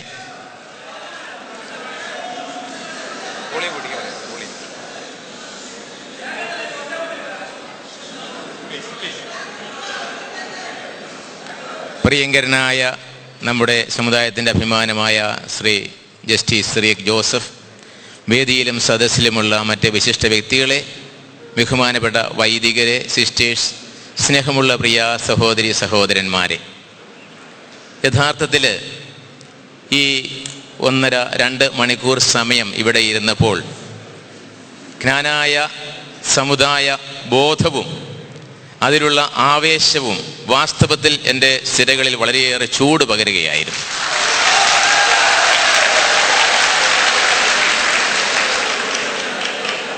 ഇനി ഞാനൊരു കാര്യം പറയട്ടെ. നിങ്ങൾക്ക് ഇനിയും ആവേശമുണ്ടാകാം, അഭിപ്രായ വ്യത്യാസമുണ്ടാകാം. പക്ഷേ ഇനി നമുക്ക് കയ്യടിയും ബഹളവും അവസാനം നടത്തിയാൽ മതി. അല്ലെങ്കിൽ ഈ പറയുന്നത് കൊണ്ട് പ്രയോജനമില്ലാതെ വരും. പല കാര്യങ്ങളും പറയുമ്പോൾ എല്ലാം നമുക്ക് സ്വീകാര്യമാകണമെന്നില്ല. ചില കാര്യങ്ങളിൽ ഭിന്ന അഭിപ്രായമുണ്ടാകും, സംശയങ്ങളുണ്ടാകും. സംശയങ്ങൾ ധാരാളം ഇവിടെ എഴുതി വന്നിട്ടുമുണ്ട്. അതുകൊണ്ട് എനിക്ക് പറയാനുള്ളത്, ഉള്ള കാര്യങ്ങൾ കേൾക്കുക. അതിനുശേഷം വീണ്ടും സംശയമുണ്ടെങ്കിൽ വീണ്ടും നമുക്ക് ഉത്തരം കൊടുക്കാൻ സമയമുണ്ട്. അതുകൊണ്ട് ഒരു കാര്യം പറയട്ടെ, ദയവായിട്ട് നിങ്ങൾ ശാന്തരായി കേൾക്കുക. ആർക്കെങ്കിലും ബുദ്ധിമുട്ടുണ്ടെങ്കിൽ ഇവിടെ ഇരുന്ന് ബഹളമുണ്ടാക്കാതിരിക്കുക. കാരണം നമ്മൾ ഇവിടെ ഒന്നിച്ച് ഒരു കുടുംബമായിട്ട് നമ്മുടേതായിട്ടുള്ള ചില കാര്യങ്ങൾ ചർച്ച ചെയ്യുകയാണ് ചെയ്യുന്നത്. അതുകൊണ്ട് ഇനി നമുക്ക് കയ്യടി ഈ ഇടയ്ക്ക് വയ്ക്കരുത്. ഇഷ്ടമുള്ളത് വരാം, ഇഷ്ടമില്ലാത്തത് വരാം. അപ്പം നമ്മൾ ശാന്തമായിട്ട് അത് കേൾക്കുവാനും ചിന്തിക്കുവാനും മനസ്സിലാക്കുവാനും പഠിക്കുവാനും ഒക്കെ പരിശ്രമിക്കുക. നമ്മുടെ സെമിനാറിൻ്റെ അവസരത്തിലെ ബഹുമാനപ്പെട്ട സെബാസ്റ്റ്യൻ അച്ഛൻ പറഞ്ഞതുപോലെ നമുക്ക് നമ്മുടെ ആവശ്യങ്ങൾ സഭയ്ക്ക് സ്വീകാര്യമാകുന്ന വിധത്തിൽ ദൈവശാസ്ത്രപരമായും കാനന്യപരമായും സമർപ്പിക്കാൻ സാധിക്കണം. അതിന് നിങ്ങളുടെ എല്ലാവരുടെയും ചിന്തയും സഹകരണവും നിർദ്ദേശങ്ങളും ആവശ്യമാണ്. അപ്പോൾ ഒരു വിഷയത്തെക്കുറിച്ച് പല അഭിപ്രായങ്ങൾ ഉണ്ടാകാം, കാഴ്ചപ്പാടുകൾ ഉണ്ടാകാം. അവ നമുക്ക് ഒന്നിച്ച് ഏകോപിപ്പിച്ച് നമ്മുടെ ആവശ്യങ്ങൾ ഉണ്ടെത്താൻ സാധിക്കുന്ന രീതിയിൽ അവ നമുക്ക് വളർത്തിയെടുക്കാനായിട്ട് സാധിക്കണം. ആദ്യമായിട്ട് തന്നെ ഈ അവസരത്തിൽ ബഹുമാന്യനായ ഇ.ജെ. ലൂക്കോസ് സാറിനെ ഞാൻ വളരെ ആദരവോടെ സ്മരിക്കുന്നു. അദ്ദേഹം എൻ്റെ ഗുരുഭൂതനായിരുന്നു. വളരെയേറെ അദ്ദേഹവുമായിട്ട് അടുത്ത് ഇടപഴകുവാൻ അവസരം ലഭിച്ചിട്ടുണ്ട്. ഉഴവൂരിൻ്റെ വളർച്ചയിൽ ഏറെ സ്വാധീനം ചെലുത്തിയിട്ടുള്ള ഒരു വ്യക്തിയാണ്. അദ്ദേഹത്തെ ഞാൻ ആദരവോടെ സ്മരിക്കുകയും അദ്ദേഹത്തിൻ്റെ സ്മരണയ്ക്ക് മുമ്പിൽ എൻ്റെ ആദരാഞ്ജലികൾ അർപ്പിക്കുകയും ചെയ്യും. രണ്ടാമതൊരു കാര്യം പറയാനുള്ളത്, നമ്മൾ ഇവിടെ ആദ്യം നടത്തിയ ഒരു സെമിനാറുണ്ട്. ഇവിടെ നടന്ന എല്ലാ പ്രസംഗങ്ങളും നമ്മോട് വിളിച്ചു പറയുന്ന ഒരു കാര്യമുണ്ട്. നമ്മൾ നമ്മുടെ ജ്ഞാനായ സമൂഹത്തിന് ഒരു സൂയി യൂറിസ് നേച്ചർ കിട്ടാൻ വേണ്ടി പരിശ്രമിക്കേണ്ടതിൻ്റെ ആവശ്യകത. അത് നമുക്ക് എത്ര വേഗം കിട്ടുന്നുവോ അത്രയും നമ്മുടെ സമുദായത്തിൻ്റെ വളർച്ചയ്ക്കും തനിമയ്ക്കും പൈതൃകത്തിനും പാരമ്പര്യത്തിനും അത് സഹായകമാകും. പക്ഷേ അത് ലഭിക്കണമെങ്കിൽ ആ രീതിയിൽ നാം നീങ്ങേണ്ടത് ആവശ്യമാണ് എന്ന് ബഹുമാനപ്പെട്ട അച്ഛൻ നമ്മെ അനുസ്മരിപ്പിക്കുകയുണ്ടായി. അതുകൊണ്ട് ഈ വികാരങ്ങൾ തീർച്ചയായിട്ടും നമ്മുടെ സമുദായത്തിൻ്റെ വളർച്ചയ്ക്കായിട്ട്, ഉയർച്ചയ്ക്കായിട്ട്, തനിമയ്ക്കായിട്ട്, നന്മയ്ക്കായിട്ട് രൂപപ്പെടുത്തുവാനായിട്ട് നാം എല്ലാവരും പരിശ്രമിച്ചാൽ നമ്മുടെ സമുദായത്തിന് വലിയ പുരോഗതി ഉണ്ടാകും, സഭയിൽ അംഗീകാരം ഉണ്ടാകും. അങ്ങനെ മുന്നോട്ട് പോകുവാനായിട്ട് നമുക്ക് സാധിക്കുകയും ചെയ്യും. അതിനായിട്ട് നമ്മൾ ഒറ്റക്കെട്ടായിട്ട് പരിശ്രമിക്കണമെന്നാണ് എനിക്ക് വീണ്ടും പറയാനുള്ളത്. പാസ്റ്ററൽ കൗൺസിലിൻ്റെയും പ്രസ്ബിറ്ററൽ കൗൺസിലിൻ്റെയും സംയുക്ത യോഗം അങ്ങനെ തീരുമാനമെടുത്തിട്ടുണ്ട്. അപ്പോൾ അതുകൊണ്ട് ആ രീതിയിൽ നമ്മൾ പരിശ്രമിച്ചാൽ മാത്രമേ ഉള്ളൂ നമ്മൾ ആഗ്രഹിക്കുന്ന രീതിയിലുള്ള സഭാത്മകമായ വളർച്ചയും അതിലൂടെ നമ്മുടെ പൈതൃകങ്ങൾ സംരക്ഷിക്കാനുള്ള അവസരങ്ങളും നമുക്ക് ലഭിക്കുകയുള്ളൂ എന്നുള്ള കാര്യം പ്രത്യേകമായിട്ട് ഞാൻ ഓർമ്മിക്കുകയാണ്. ഒരാളെ ഞാൻ പ്രത്യേകമായിട്ട് അനുസ്മരിക്കട്ടെ. ഇവിടെ സംസാരിച്ച മിസ്റ്റർ PC മാത്യു എന്നല്ലോ, പുഴിക്കുന്നൽ യെസ്, വളരെയേറെ എന്നെ അദ്ദേഹത്തിൻ്റെ വാക്കുകൾ ആകർഷിച്ചു. അങ്ങനെയുള്ള അറിയാനും മനസ്സിലാക്കാനും പ്രായോഗികമായ നിർദ്ദേശങ്ങൾ നൽകാനും കഴിവുള്ള ആളുകൾ ധാരാളമായിട്ട് ഈ സമൂഹത്തിൽ ഉണ്ടാകട്ടെ. അങ്ങനെ ഉണ്ടാകുന്നെങ്കിൽ നമുക്ക് ഏത് പ്രശ്നത്തെയും തരണം ചെയ്യുവാനും മുന്നോട്ട് പോകുവാനും സാധിക്കും. അതുകൊണ്ട് നിങ്ങൾ എല്ലാവരും ചെയ്യേണ്ടത്, നിങ്ങൾക്ക് തീക്ഷ്ണമായ വികാരമുള്ള തീവ്രമായ ബോധ്യങ്ങളുള്ള കാര്യങ്ങളെ വസ്തുനിഷ്ഠമായിട്ട് സഭാശാസ്ത്രപരമായിട്ട് സഭാനിയമം അനുസരിച്ച് പഠിക്കുവാനും അവതരിപ്പിക്കുവാനും സാധിച്ചാൽ നമ്മെ സംബന്ധിച്ചിടത്തോളം ഒന്നിനെയും ഭയപ്പെടേണ്ട ആവശ്യം വരില്ല. ധൈര്യമായിട്ട് മുന്നോട്ട് പോകുവാനായിട്ട് സാധിക്കും. അതാണ് നമ്മൾ ചെയ്യേണ്ടത്. വികാരം കൊണ്ട് മാത്രമാവില്ല. വികാരങ്ങൾ നല്ലതാണ്. നമ്മുടെ പ്രവർത്തനങ്ങൾക്ക് ഊർജം കൊടുക്കുവാൻ, നമുക്ക് കരുത്ത് പകരുവാൻ നമ്മുടെ വികാരങ്ങൾ നല്ലതാണ്. പക്ഷേ വികാരത്തോടൊപ്പം വിവേകവും കൂടി വർത്തിക്കുന്നില്ല എങ്കിൽ നമ്മുടെ പ്രവർത്തനങ്ങൾ നമുക്കും മറ്റുള്ളവർക്കും ഫലശൂന്യമായി തീരും എന്ന് മാത്രമല്ല ചിലപ്പോഴെങ്കിലും അതിന് എതിർഫലങ്ങൾ ഉണ്ടാവുകയും ചെയ്യും. അതുകൊണ്ട് ഇവിടെ ഉയർത്തപ്പെട്ട വികാരങ്ങളും പ്രകടിപ്പിക്കപ്പെട്ട ചിന്തകളുമൊക്കെ നമ്മുടെ സമുദായ വളർച്ചയ്ക്ക് ആവശ്യമായ കാഴ്ചപ്പാടുകൾ ഉൾക്കൊള്ളുവാനും മറ്റുള്ളവർക്ക് ബോധ്യമാകുന്ന രീതിയിൽ അവ അവതരിപ്പിക്കുവാനും സാധ്യമാകുന്ന വിധത്തിൽ വളർന്നു വരട്ടെ എന്ന് ഞാൻ ആശംസിക്കുകയാണ്, പ്രാർത്ഥിക്കുകയാണ്. പ്രാർത്ഥിക്കുകയാണ്. അതാണ് പ്രിയമുള്ളവരെ നാം എല്ലാവരും ചെയ്യേണ്ടത്. കാരണം അതിലൂടെ മാത്രമേ ഉള്ളൂ നമ്മുടെ ആഗ്രഹങ്ങൾ മറ്റുള്ളവരുടെ മുമ്പിൽ അവതരിപ്പിക്കുമ്പോൾ അവർക്ക് കൂടി ബോധ്യമാകുന്ന രീതിയിൽ കാര്യകാരണ സഹിതം അവതരിപ്പിക്കുമ്പോഴാണ് അതിന് സ്വീകാര്യത ഉണ്ടാവുക. അല്ലെങ്കിൽ അത് നമ്മുടെ വെറും ആഗ്രഹവും വികാര പ്രകടനവും മാത്രമാകും. അതിനാവശ്യമായ വിവേകമോ ചിന്തയോ പിൻബലമോ ഉണ്ടാവാതെ വന്നാൽ സ്വീകാര്യത വളരെ കുറയും. അത് നമ്മൾ ഓർമ്മിക്കണം. അതുകൊണ്ട് വികാരങ്ങൾ നമുക്ക് നല്ലതാണ്. ആ വികാരങ്ങളെ വിവേകപൂർവം നാം കൈകാര്യം ചെയ്യുകയും അവയിലൂടെ നമ്മുടെ ആവശ്യങ്ങൾ സാധ്യമാക്കത്തക്ക രീതിയിൽ ചിന്തകൾ ഉരുത്തിരിയുകയും ആശയങ്ങൾ രൂപീകരിക്കുകയും ഭംഗിയായി അവതരിപ്പിക്കുകയും ചെയ്യുവാൻ ജ്ഞാനായ മക്കൾക്ക് സാധിക്കുമ്പോൾ നമ്മുടെ ആഗ്രഹങ്ങൾ തീർച്ചയായും സഫലീകരിക്കപ്പെടുമെന്ന കാര്യത്തിൽ എനിക്ക് യാതൊരു സംശയവുമില്ല. ഞാൻ ഇവിടെ പറഞ്ഞ ചില കാര്യങ്ങളെക്കുറിച്ച് പറയുകയാണ്. ചിലപ്പോൾ അടുക്കും ചിട്ടയും കാണില്ല. കാരണം ഓരോരുത്തരും പറഞ്ഞത് ഞാൻ കുറിച്ചെടുത്ത പോയിന്റ്സ് ആണ്. ഒരു കാര്യം പറയട്ടെ, ചില കാര്യങ്ങൾ എനിക്ക് കിട്ടിയില്ല കൃത്യമായിട്ട്. അതുകൊണ്ട് ചിലപ്പോൾ അത് ഇനി പിന്നെ വരാം. കാരണം എനിക്ക് കിട്ടിയ കാര്യങ്ങൾ ഞാൻ കുറിച്ചെടുത്ത ക്രമത്തിൽ പറയുകയാണ്. ഒന്ന്, നമ്മുടെ എരുമേലിക്കര തമ്പി പറഞ്ഞു ഞങ്ങൾക്ക് ആശങ്കയുണ്ട് എന്ന്. തീർച്ചയായും ആശങ്കയെക്കുറിച്ച് എനിക്ക് മനസ്സിലാക്കാൻ സാധിക്കും. കാനായ സമുദായം അത് തുടർന്ന് വന്ന പൈതൃകങ്ങൾ നഷ്ടമാവുകയാണോ എന്നുള്ള ആശങ്ക ഉണ്ടാകും. ഒരു കാര്യം തറപ്പിച്ച് പറയട്ടെ, കോട്ടയം രൂപത ജ്ഞാനായ സമുദായത്തിന് വേണ്ടി നൽകപ്പെട്ട രൂപതയാണ് എങ്കിൽ ആ ജ്ഞാനായ സമുദായത്തിന്റെ പൈതൃകങ്ങൾ അഭംഗുരം പാലിക്കുന്ന ഒരു അതിരൂപതയായിട്ട് കോട്ടയം രൂപത നിശ്ചയമായും തുടരുക തന്നെ ചെയ്യും. അതിലാർക്കും യാതൊരു ആശങ്കയും വേണ്ട. കാരണം അതിന് പല ഘടകങ്ങളുണ്ട്.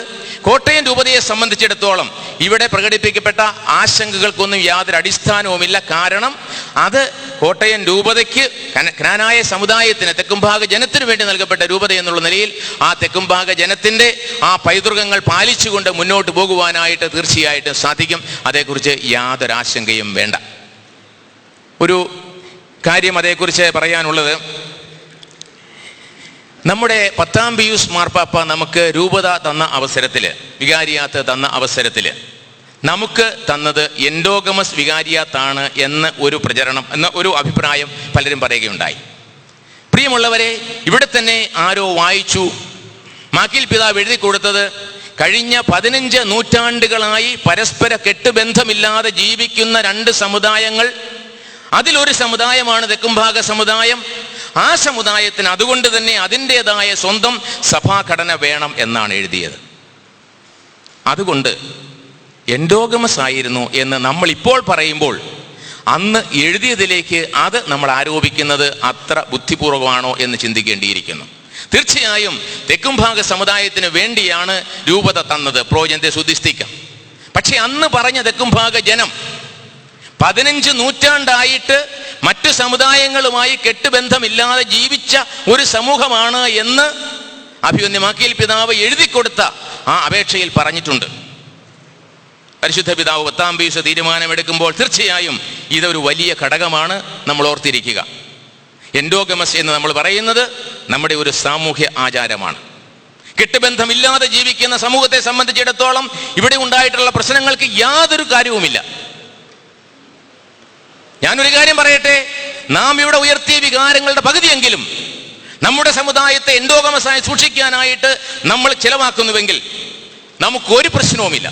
കാരണം സഭയെ സംബന്ധിച്ചിടത്തോളം endogamy is not a problem. സ്വവംശ വിവാഹനിഷ്ഠ പാലിക്കുന്ന ഒരു സമുദായത്തിന് അതിൻ്റെതായ രൂപത സഭ തന്നത് തീർച്ചയായും ആലോചിച്ചാണ്, ദൈവശാസ്ത്ര പ്രകാരമാണ്, സഭാ നിയമത്തിന് അനുസരണമായിട്ട് തന്നത്. Endogamy is not a problem there. അതുകൊണ്ട് നമ്മൾ സ്വവംശ വിവാഹനിഷ്ഠ പാലിക്കുന്നുവെങ്കിൽ ഇന്ന് നമ്മൾ ഇവിടെ കാണുന്ന യാതൊരു പ്രശ്നങ്ങൾക്കും അവിടെ പ്രസക്തിയില്ല. അവിടെയാണ് നമ്മുടെ പ്രശ്നം. അതുകൊണ്ട് എൻഡോഗമസ് രൂപത തന്നു എന്ന് നമ്മൾ പറയുമ്പോൾ നമ്മൾ മനസ്സിലാക്കേണ്ട ചില കാര്യങ്ങളുണ്ട്. യഥാർത്ഥത്തിൽ കോട്ടയം രൂപത വികാരിയാത്ത് സ്ഥാപിതമായതിനു ശേഷം ഞാൻ മനസ്സിലാക്കുന്നതനുസരിച്ച് വർഷങ്ങൾക്ക് ശേഷമാണ് ഇപ്രകാരമുള്ള ഒരു വിവാഹത്തിൻ്റെ ഒരു അവസരം ഉണ്ടാകുന്നത്. അതിന് മുൻപ് ഉണ്ടായിരുന്നിരിക്കാം, അന്ന് രൂപതയില്ല, അന്ന് സമുദായത്തിൽ നിന്ന് പുറത്തു മാറ്റും, ആർക്കും പരാതിയില്ല. കോട്ടയം വികാരിയാത്ത് സ്ഥാപിക്കുന്നതിന് മുമ്പ് ഞാൻ പറയാം, ജ്ഞാനായ സമുദായം 2500 വർഷം പഴക്കമുള്ളതാ. 345 അതിന്റെ തുടക്കം.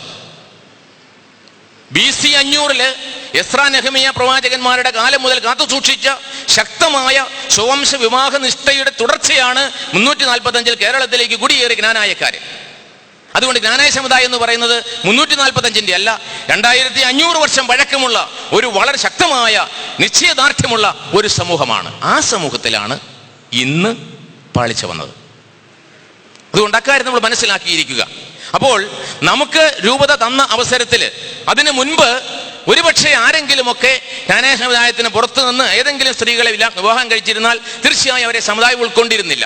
അന്ന് മാത്രമല്ല, നമ്മുടെ അതിരൂപത സ്ഥാപിച്ചതിന് ശേഷവും എനിക്ക് വ്യക്തമായിട്ടറിയാം, ചില ആളുകളെങ്കിലും ജ്ഞാനായ സമുദായത്തിന് പുറത്തുനിന്ന് വിവാഹം കഴിക്കണമെന്ന് ആവശ്യപ്പെട്ടപ്പോൾ അവരുടെ മാതാപിതാക്കന്മാർ വളരെ ശക്തിയായി പറഞ്ഞു, ഒരു കാരണവശാലും എൻ്റെ വീട്ടിലോ എൻ്റെ വസ്തുക്കളിലോ നിനക്ക് അവകാശം ഉണ്ടായിരിക്കില്ല എന്ന്.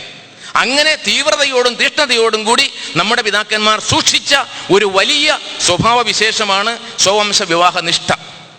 പക്ഷേ 1950കളിൽ നമ്മുടെ വികാരിയത്ത് സ്ഥാപിച്ചതിന് ശേഷം തെക്കും ഭാഗരും വടക്കും ഭാഗരും തമ്മിലുള്ള വിവാഹം ഉണ്ടാകുന്ന സാഹചര്യം ഉണ്ടായ അവസരത്തിൽ അന്ന് കോട്ടയം രൂപത വളരെ നയപരമായ ഒരു സമീപനം എടുത്തു. അതെന്താണ് എന്ന് ചോദിച്ചാൽ, ഇങ്ങനെ വിവാഹം കഴിക്കുന്ന സാഹചര്യം ഉണ്ടായാൽ ആ വ്യക്തിയെ കോട്ടയം രൂപതയിൽ നിന്ന് അടുത്തുള്ള മറ്റു രൂപതയിലേക്ക് ആക്കുക എന്നുള്ള സമീപനം. അതിനെ റോം അംഗീകരിച്ചു. അതിന് കാരണമുണ്ട്. ഇവിടെ ഒരല്പം സഭാ നിയമത്തെക്കുറിച്ച് പറയേണ്ടിയിരിക്കുന്നു. സഭയിൽ പ്രധാനമായിട്ട് 3 തരം നിയമങ്ങളുണ്ട്. സ്വാഭാവിക നിയമം. നമ്മുടെ ജ്ഞാനായ സമുദായ അംഗത്വം ഒരു സ്വാഭാവിക നിയമമാണ്. ഞാൻ ജ്ഞാനായ മാതാപിതാക്കളിൽ ജനിച്ചിട്ടുണ്ടെങ്കിൽ ഞാൻ മരിക്കുന്നത് വരെ ജ്ഞാനായക്കാരനായിരിക്കും. അത് സ്വാഭാവിക നിയമം. It's my birthright. എൻ്റെ ജന്മാവകാശമാണ്. അത് സ്വാഭാവിക നിയമമാണ്. ആ സ്വാഭാവിക നിയമത്തെ ചോദ്യം ചെയ്യാൻ നമുക്ക് ആർക്കും സാധ്യമല്ല. അതിനുശേഷം എന്ത് കണ്ടീഷൻ വെച്ചാലും സ്വാഭാവിക നിയമം സ്വാഭാവിക നിയമമായി തന്നെ തുടരും. അതുകൊണ്ട് ജ്ഞാനായക്കാരൻ ജനിച്ചാൽ മരിക്കുന്നത് വരെ ജ്ഞാനായക്കാരനായിരിക്കും. അത് സ്വാഭാവിക നിയമമാണ്, നാച്ചുറൽ ലോ. രണ്ടാമതൊന്ന് ദൈവിക നിയമമുണ്ട്. ദൈവിക നിയമമാണ് വിവാഹം സംബന്ധിച്ചുള്ള നിയമം. വിവാഹം എന്ന് പറയുന്നത് വിവാഹത്തിൻ്റെ അഭേദ്യത. ഭാര്യയും ഭർത്താവും ഒന്നായി തീരും. അവർ ഇനിമേൽ രണ്ടല്ല ഒരു ശരീരമായി തീരും. ദൈവം യോജിപ്പിച്ചത് മനുഷ്യൻ വേർപെടുത്താതിരിക്കട്ടെ. അത് വിവാഹം സംബന്ധിച്ചുള്ള ദൈവിക നിയമമാണ്. അത് മാറ്റം വരുത്താൻ സഭയ്ക്ക് സാധ്യമല്ല. അപ്പോൾ സ്വാഭാവിക നിയമത്തിലോ ദൈവിക നിയമത്തിലോ മാറ്റം വരുത്താൻ സഭയ്ക്ക് അവകാശമില്ല. എന്നാൽ ഈ 2 നിയമങ്ങളും ഒന്നിച്ച് അപ്ലൈ ചെയ്യേണ്ട സാഹചര്യം വരുമ്പോൾ അവിടെ ചിലപ്പോൾ സഭാപരമായ ചില നിയമങ്ങൾ അനിവാര്യമായിട്ട് വരും. അതാണ് അന്ന് കോട്ടയം രൂപത ചെയ്തത്. ദൈവിക നിയമത്തിന് വ്യത്യാസം വരുത്താതെ, അതായത് വിവാഹം വഴി ബന്ധിതനാകുന്ന ഭാര്യയും ഭർത്താവും ഒന്നിച്ചിരിക്കണം എന്നുള്ള ദൈവിക നിയമത്തെ ഉയർത്തിപ്പിടിച്ചുകൊണ്ടും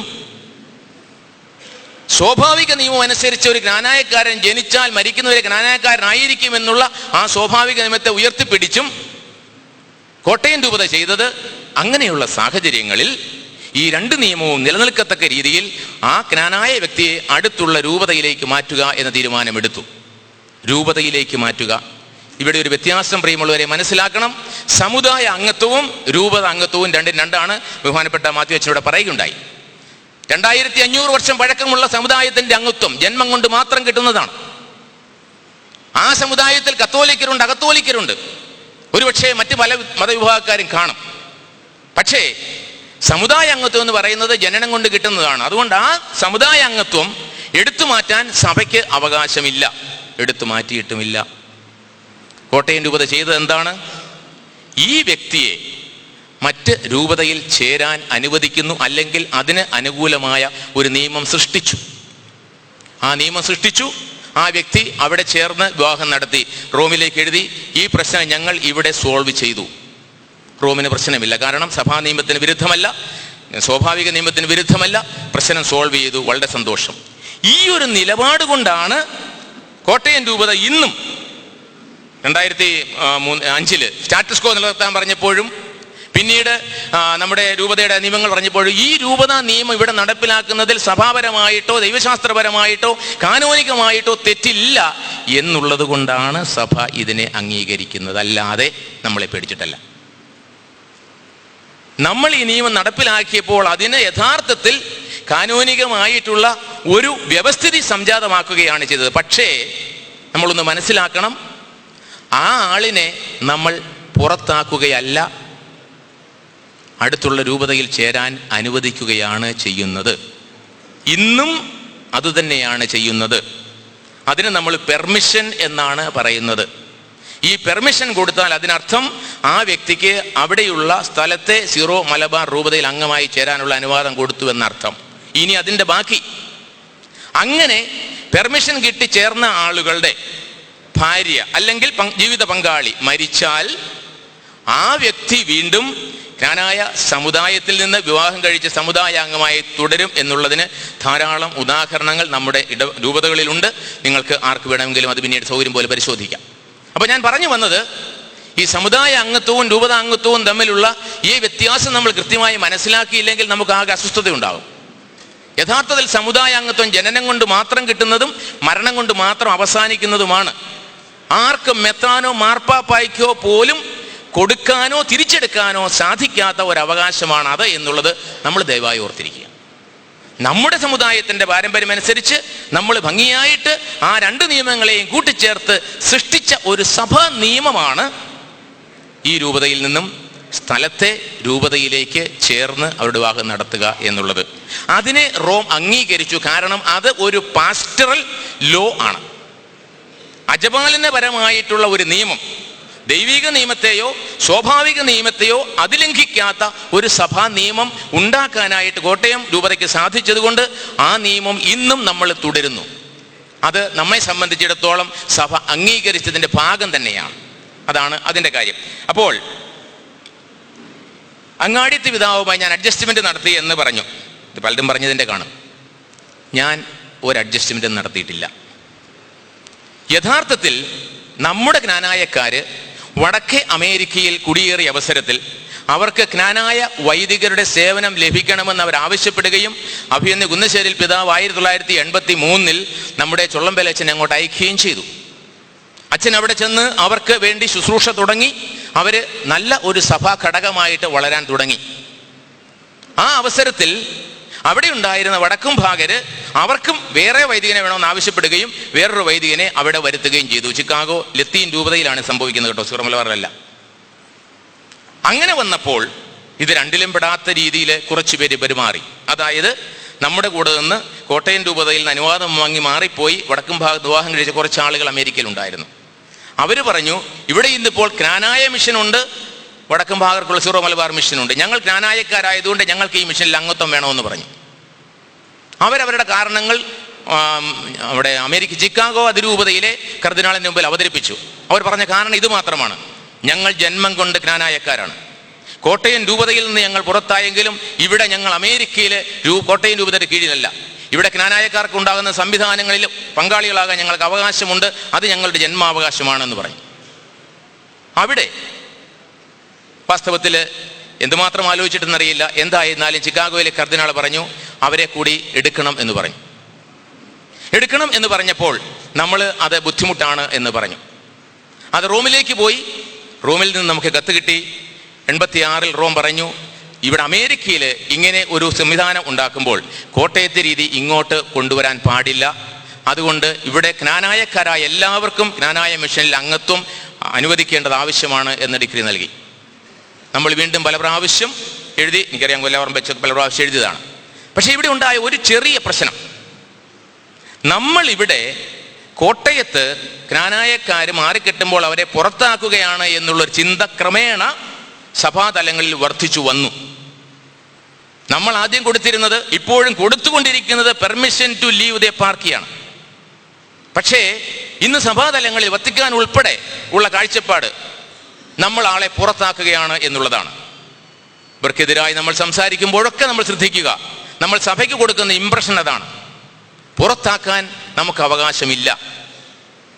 അന്ന് തറയിൽ പിതാവ് ബോധപൂർവം വരുത്തിയ ഒരു ക്രമീകരണമാണ് ഇവർക്ക് അനുവാദം കൊടുത്ത് മറ്റു രൂപതയിൽ ചേരാനായിട്ട്. എന്ന് പറഞ്ഞാൽ ഇവനെ സമുദായത്തിൽ നിന്ന് പുറത്താക്കുകയല്ല, ഈ രൂപതയിൽ നിന്ന് അടുത്ത രൂപതയിലേക്ക് മാറ്റുകയായി എന്നത്. സമുദായത്തിൽ അവൻ്റെ അംഗത്വത്തെക്കുറിച്ച് ഒരിക്കലും തർക്കം പറഞ്ഞിരുന്നില്ല നമ്മളാരും. അതുകൊണ്ടാണ് ഞാൻ പറഞ്ഞത്, അവൻ്റെ വിവാഹത്തിലെ പങ്കാളി മരിച്ചാൽ തിരിച്ച് നമ്മുടെ രൂപതയിലേക്ക് വന്ന് വിവാഹം കഴിച്ച ആളുകളുണ്ട് എന്ന് പറഞ്ഞത്. കാരണം പുറത്താക്കുകയല്ല എന്നുള്ളതിന് ഏറ്റവും വലിയ തെളിവതായിരുന്നു. നമ്മൾ പറഞ്ഞല്ലോ, ജ്ഞാനായക്കാരൻ കല്യാണം കൊണ്ട് ജ്ഞാനായത്വം നഷ്ടപ്പെടുമെന്ന്. ഒരു ജ്ഞാനായക്കാരനും ഒരിക്കലും നഷ്ടപ്പെടില്ല. കല്യാണം കൊണ്ട് ആർക്കും കിട്ടത്തുമില്ല. അതുകൊണ്ട് ആ കാര്യം വ്യക്തമായിട്ട് നമ്മൾ മനസ്സിലാക്കി. പ്ലീസ്, ഇത് മനസ്സിലാക്കാൻ ബുദ്ധിമുട്ടുള്ളവരുണ്ടെങ്കിൽ ദയവായി വീട്ടിൽ പോയി പിന്നീട് ചിന്തിക്കുക. ഇല്ലാതെ ഇവിടെ ഇരുന്ന് ശബ്ദമുണ്ടാക്കാനാണെങ്കിൽ ഞാൻ നിർത്താം.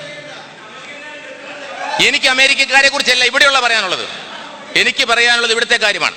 ക്നാനായക്കാരുടെ കാര്യത്തിൽ നമ്മൾ കോട്ടയം രൂപത എടുത്തിരുന്ന നിലപാട്, നമ്മൾ ഇപ്പോൾ പാലിക്കുന്ന നിലപാട് എന്താണെന്നുള്ളതിനെ കുറിച്ച് നമുക്ക് വ്യക്തമായ ധാരണ വേണം. എങ്കിൽ മാത്രമേ ഉള്ളൂ ഈ കോട്ടയം രൂപതയുടെ അതിർത്തികൾക്ക് പുറത്ത് നമുക്ക് എന്ത് ചെയ്യാൻ സാധിക്കുമെന്ന് മനസ്സിലാക്കാൻ സാധിക്കുകയുള്ളൂ. അതുകൊണ്ട് ഇവിടെ വ്യക്തമായിട്ട് മനസ്സിലാക്കുക, കോട്ടയം രൂപതയിൽ നിന്ന് ഈ ആളുകളെ രൂപതയിൽ നിന്ന് മറ്റു രൂപതയിലേക്ക് മാറ്റിയിരുന്നു. അവര് ക്നാനായക്കാരെന്നുള്ള നിലയിൽ അവരുടെ ആ അവകാശം നഷ്ടപ്പെടുത്തിയിരുന്നില്ല. ചില അവസരങ്ങളിലെങ്കിലും ജീവിത പങ്കാളി മരിച്ചു കഴിഞ്ഞാൽ അവർ ഈ രൂപതയിൽ വന്ന് വിവാഹം കഴിച്ച് ജീവിക്കുന്നുണ്ട്. അവരുടെ മക്കൾ ഇവിടെ ഉണ്ട്. അത് സത്യമാണ്.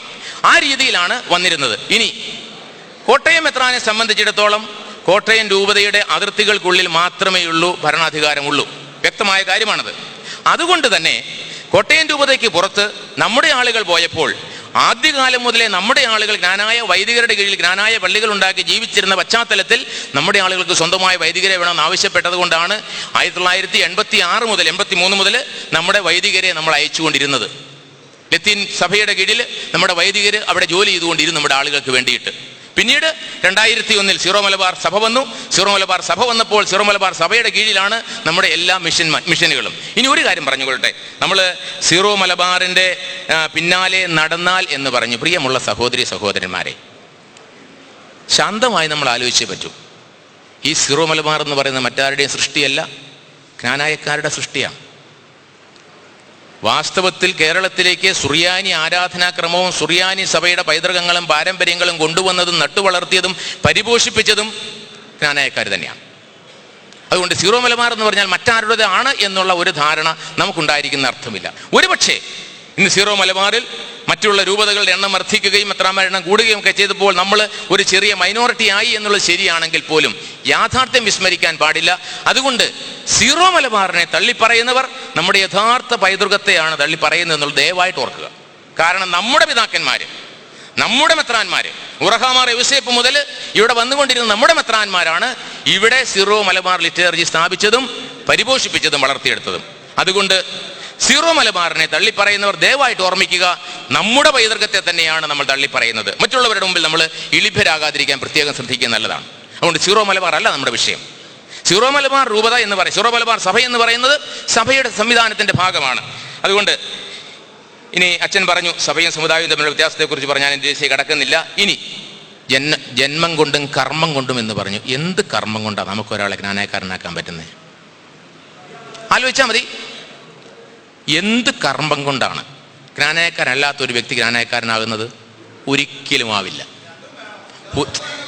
പ്ലീസ് ആലോചിച്ചാൽ മതി. ഉറക്കെ നിങ്ങൾ പറയണ്ട. ഞാൻ പറഞ്ഞത് ജ്ഞാനായക്കാരനല്ലാത്ത ഒരു വ്യക്തിയെ ഏതെങ്കിലും കർമ്മം കൊണ്ട് ജ്ഞാനായക്കാരനാക്കാൻ പറ്റുമോ? പറ്റില്ല. അതുകൊണ്ട് തന്നെ ജ്ഞാനായക്കാരനായ ഒരു വ്യക്തിയെ ഏത് കർമ്മം കൊണ്ടും ജ്ഞാനായക്കാരൻ അല്ലാതാക്കാനും പറ്റില്ല. That's very clear. ഇത് ശാന്തമായിട്ട് ചിന്തിച്ചേ പറ്റും മക്കളെ. നിങ്ങളെ ഇത് എനിക്കൊരു കാര്യം പറയാനുണ്ട്. ഞാൻ പറയുന്നത് ശ്രദ്ധിക്കാൻ താല്പര്യമുള്ളവർ മാത്രം ഇവിടെ ഇരുന്നാൽ മതി.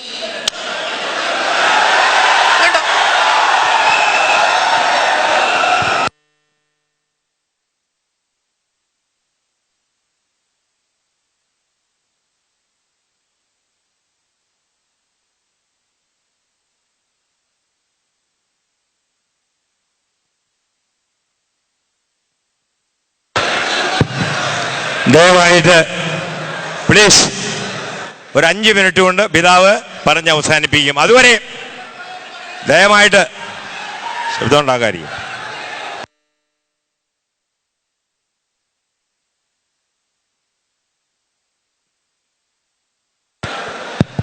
നിങ്ങൾ ദയവായിട്ട് ശബ്ദം ഉണ്ടാക്കരുത് പ്ലീസ്.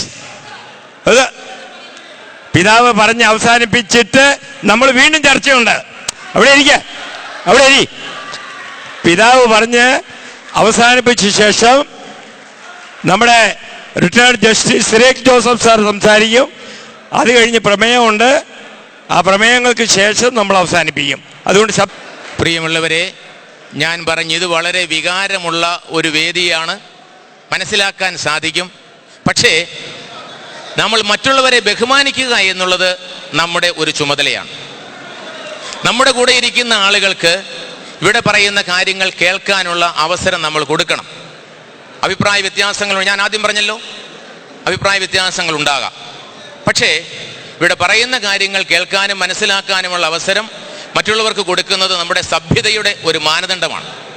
അത് നമ്മൾ പാലിക്കുക എന്നുള്ളത് ആവശ്യമാണ്. ഇനി ഞാനിവിടെ എന്തുകൊണ്ടാണ് ലോസ് ആഞ്ചലസിൽ പോയി സംസാരിച്ചത് എന്ന് ചോദിച്ചു. അമേരിക്കയിലെ ജ്ഞാനായക്കാർക്ക് സ്വന്തമായ ഇടവക കൊടുക്കുമ്പോൾ എൻഡോഗമി അതിൻ്റെ ഒരു ഘടകമായിട്ട് നൽകാൻ പാടില്ല എന്ന് റോമിൽ നിന്ന് അങ്ങാടിയത്തെ പിതാവിനെ അറിയിച്ചു. അതിൻ്റെ വെളിച്ചത്തിൽ ജ്ഞാനായക്കാർക്കായി ജ്ഞാനായ ഇടവക സ്ഥാപിക്കുന്നതിന് അങ്ങാടിയത്തെ പിതാവ് സമ്മതിച്ചു. അങ്ങനെയാണ് ജ്ഞാനായക്കാർക്ക് മാത്രമായി ജ്ഞാനായ ഇടവക എന്നുള്ള ആശയം അവിടെ ഉണ്ടായത്. അപ്പോൾ ജ്ഞാനായക്കാർക്ക് മാത്രമായിട്ടുണ്ടാകുന്ന ജ്ഞാനായ ഇടവകയിൽ എല്ലാ ജ്ഞാനായക്കാരും അംഗങ്ങളായിരിക്കും എന്നുള്ളതാണ് അതിൻ്റെ പ്രത്യേകത. ജന്മം കൊണ്ട് ജ്ഞാനായക്കാരായ എല്ലാവരും ആ ജ്ഞാനായ ഇടവകയിൽ അംഗമായിരിക്കും. അങ്ങനെയുള്ള ഇടവകയിൽ ജ്ഞാനായക്കാരല്ലാത്തവർക്ക് അംഗത്വം ഉണ്ടോ എന്ന ചോദ്യത്തിന് ഇല്ല എന്നുള്ളത് തന്നെയായിരുന്നു നമ്മുടെ വ്യക്തമായ മറുപടി. എങ്കിലും ഇടയ്ക്കിടെ സംശയങ്ങൾ ഉണ്ടായിക്കൊണ്ടിരുന്ന പശ്ചാത്തലത്തിൽ അടുത്ത കൺവെൻഷന് മുമ്പായിട്ട് കാര്യങ്ങൾ വ്യക്തമാക്കണമെന്ന് KCCNA-യുടെ നാഷണൽ കൗൺസിൽ എന്നോട് ആവശ്യപ്പെട്ടത് കൊണ്ട് മാത്രമാണ് ഞാൻ അവിടെ പോയതും ഏത് തരത്തിലുള്ള ഇടവകയാണ് അമേരിക്കയിൽ നമുക്ക് സ്ഥാപിക്കപ്പെട്ടിരിക്കുന്നതെന്ന് അവരോട് പറയുകയും ചെയ്തത്. അവരോട് ഞാൻ പറഞ്ഞു, ഈ ഇടവക ജ്ഞാനായക്കാർക്ക് മാത്രം ഉള്ളതാണ്, എല്ലാ ജ്ഞാനായക്കാർക്കും ഉള്ളതാണ്. All born Knanaites will be members of the parish established in America. ഇതാണ് അവിടെ പറഞ്ഞത്. ഇത് പറയാനാണ് ഞാൻ ഇവിടെ പോയത്. ഇനി ഒരു കാര്യം പറയട്ടെ. ഇവിടെ 2005 പാസ്റ്ററൽ കൗൺസിൽ തീരുമാനത്തെക്കുറിച്ച് പറഞ്ഞു. 2007 ഒരു കാര്യം മനസ്സിലാക്കുക, 2003 മുതൽ നമുക്ക് അമേരിക്കയിൽ ജ്ഞാനായ ഇടവകകൾ ഉണ്ട്. 2007 ഇവിടെ പാസ്റ്ററൽ കൗൺസിൽ നടക്കുന്ന അവസരത്തിലും അവിടെ 10-ലേറെ ജ്ഞാനായ മിഷൻസ് ഉണ്ട്. ഇവിടെ നടക്കുന്ന പാസ്റ്ററൽ കൗൺസിലിൻ്റെ തീരുമാനങ്ങൾ കോട്ടയം രൂപതയ്ക്ക് മാത്രമുള്ളതാണ്.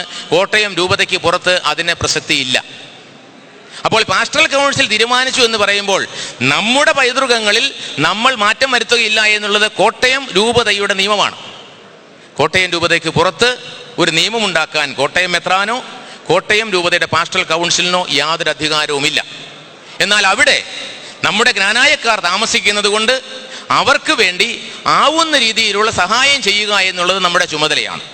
രൂപതയുടെ മെത്രാൻ എന്നുള്ള നിലയിൽ നമ്മുടെ ഇത്രയേറെ ആളുകൾ അവിടെയുള്ളപ്പോൾ അവർക്ക് ജ്ഞാനായക്കാരായ വൈദികരുടെ ശുശ്രൂഷ വേണമെന്ന് അവരാവശ്യപ്പെട്ടപ്പോൾ അത് കൊടുക്കുക എന്നുള്ളത് 2003 മുമ്പ് തന്നെ, ഞാൻ പറഞ്ഞല്ലോ 86 ചൊള്ളമ്പേൽ അച്ഛനെ കുന്നശ്ശേരി പിതാവ് അയച്ചതാണ്.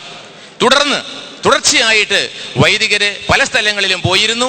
അങ്ങനെയുള്ള വൈദികര് അവിടെ തുടരുകയും ശുശ്രൂഷ ചെയ്യുകയും ചെയ്യുന്നു. കാരണം ജ്ഞാനായക്കാർക്ക് സ്വന്തമായ ഇടവകയും ജ്ഞാനായ വൈദികരുടെ ശുശ്രൂഷയും ആവശ്യമാണെന്ന് നമ്മുടെ പിതാക്കന്മാർ നമ്മോട് പറഞ്ഞു, നമ്മെ പഠിപ്പിച്ചു. ആ പൈതൃകം നമ്മൾ തുടരുകയും ചെയ്യുന്നു. അതുകൊണ്ടാണ് അവിടെ ജ്ഞാനായ ഇടവകകൾ സ്ഥാപിക്കുകയും കൊടുക്കുകയും ചെയ്തത്. അതുകൊണ്ട് നമ്മുടെ പാസ്റ്ററൽ കൗൺസിലിൽ പറഞ്ഞു എന്ന് പറയുന്ന കാര്യം തീർച്ചയായിട്ടും അത് അമേരിക്കയിൽ ബാധകമല്ല, നടപ്പിലാക്കാൻ സാധിക്കുകയില്ല. നമ്മുടെ അതിരൂപതയിൽ അതിന് പ്രാബല്യമുണ്ട്, അത് നമ്മൾ പാലിക്കുകയും ചെയ്യുന്നുണ്ട്. ഇനി ജ്ഞാനായക്കാർക്ക് സ്വന്തമായി ഇടവക ഇല്ലാത്ത അവസ്ഥയെക്കുറിച്ച് ഇവിടെ സൂചിപ്പിക്കുകയുണ്ടായി. 1599 മെനേസിസ് മെത്രാൻ തെക്കുംഭാഗനും വടക്കുംഭാഗനും ഒന്നിച്ചുള്ള ഇടവകൾ സ്ഥാപിക്കാൻ വേണ്ടി നടത്തിയ പരിശ്രമങ്ങളും അത് രക്തരൂക്ഷിതമായ കലഹങ്ങളിൽ അവസാനിച്ചതുമൊക്കെ നമ്മൾ സൂചിപ്പിക്കുകയുണ്ടായി. അതുകൊണ്ട് ജ്ഞാനായക്കാർക്ക് സ്വന്തമായി ഇടവകകൾ വേണം എന്നുള്ള കാര്യത്തെക്കുറിച്ച് നമുക്ക് യാതൊരു സംശയവുമില്ല, നമ്മൾ ആഗ്രഹിക്കുകയും ചെയ്യുന്നു. അതുകൊണ്ടാണ് സഭ അനുവദിച്ച ഇടവകകൾ അവിടെ സ്ഥാപിക്കുവാനായിട്ട് അങ്ങാടിത്തെ പിതാവിനോട് പറയുകയും സഭ തരുന്ന മാക്സിമം ആനുകൂല്യങ്ങൾ ഉപയോഗിച്ചുകൊണ്ട് ജ്ഞാനായ ഇടവുകൾ അവിടെ സ്ഥാപിച്ച് മുന്നോട്ട് പോവുകയും ചെയ്യുന്നത്. ഇനി എനിക്ക് ഒരു കാര്യം പറയാനുണ്ട്. 2003 മുതൽ അമേരിക്കയിൽ നിലവിലുള്ള ഈ ജ്ഞാനായ ഇടവകളും മിഷനും ഇന്ന് ഒരു പ്രശ്നമായി മാറിയതിൻ്റെ പിന്നിൽ എന്തൊക്കെയോ ദുരൂഹതകളുണ്ട്. കാരണം നമ്മുടെ അതിരൂപത അതിൻ്റെ ശതാബ്ദി ആഘോഷിക്കുകയും തനിമയും ഒരുമയും വിശ്വാസ നിറവുമെല്ലാം മറ്റുള്ളവർക്ക് അല്പം അസൂയ ഉളവാകത്തക്ക രീതിയിൽ പ്രകടമാവുകയും ചെയ്തു കഴിഞ്ഞപ്പോൾ അതിൻ്റെ പിന്നാലെ ഒന്നിനൊന്നായിട്ട് നമുക്കെതിരായിട്ടുള്ള പ്രവർത്തനങ്ങൾ നടക്കുന്നുണ്ടെന്നുള്ളത് നിങ്ങൾ അറിയുന്നുണ്ടെന്ന് ഞാൻ മനസ്സിലാക്കുന്നു. അതോടൊപ്പം ഇങ്ങനെയുള്ള സാഹചര്യങ്ങളിൽ നമുക്കെതിരായിട്ടും നമ്മുടെ രൂപതയിൽ നമ്മുടെ സമുദായത്തിൽ ഭിന്നതയുണ്ടെന്നും കാണിക്കുവാനായിട്ടുള്ള പരിശ്രമങ്ങൾ പല ഭാഗത്തും നടക്കുന്നുണ്ട്. അത് സമുദായ അംഗങ്ങളായ നിങ്ങൾ ഓരോരുത്തരും തിരിച്ചറിയുകയും മനസ്സിലാക്കുകയും ചെയ്തില്ല എങ്കിൽ ജ്ഞാനായ സമുദായത്തെ ഐക്യത്തിൽ മുന്നോട്ട് കൊണ്ടുപോകുവാനായിട്ട് നമുക്ക് ബുദ്ധിമുട്ടുണ്ടാകും. അത് പ്രത്യേകം ശ്രദ്ധിക്കുന്നത് നല്ലതാണ്. ഏതായിരുന്നാലും ഈ ജ്ഞാനായ ഇടവകകൾ നമുക്ക് അമേരിക്കയിൽ സ്ഥാപിക്കപ്പെട്ടത് അവിടെയുള്ള സഭാ നിയമം അനുസരിച്ചാണ്. ആ സഭാ നിയമം അനുശാസിക്കുന്ന വിധത്തിലാണ് ആ ഇടവുകൾ നടക്കുന്നത്. ആ ഇടവുകൾ നമ്മുടെ അവിടുത്തെ ആളുകൾക്ക് അജപാലന സൗകര്യങ്ങൾ ഒരുക്കി കൊടുക്കുകയും ചെയ്യുന്നു.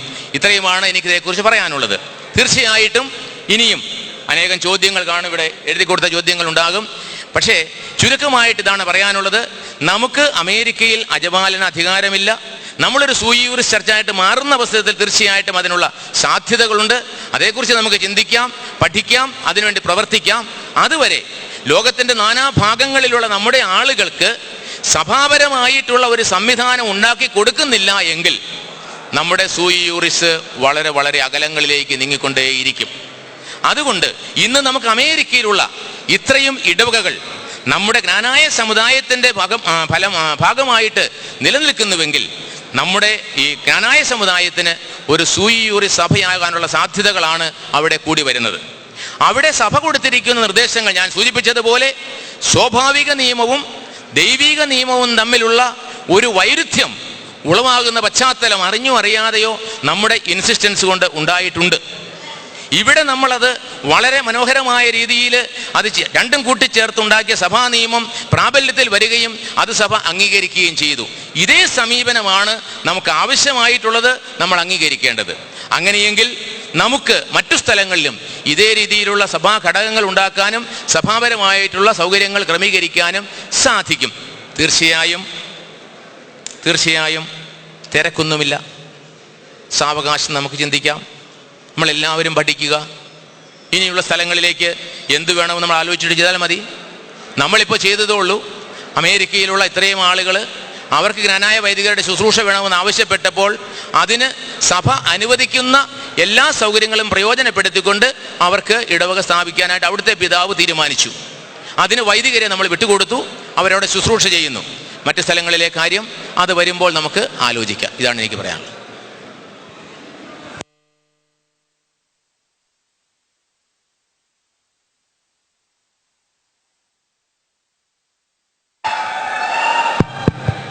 പ്ലീസ്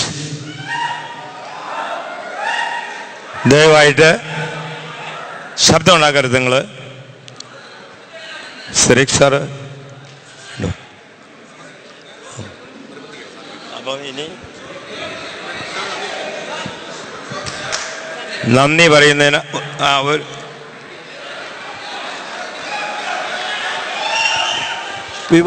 വിവാഹത്തെ സംബന്ധിച്ച് ദൈവശാസ്ത്രപരമായ ഒരു തലമുണ്ട് എന്ന് പിതാവ് പറഞ്ഞു.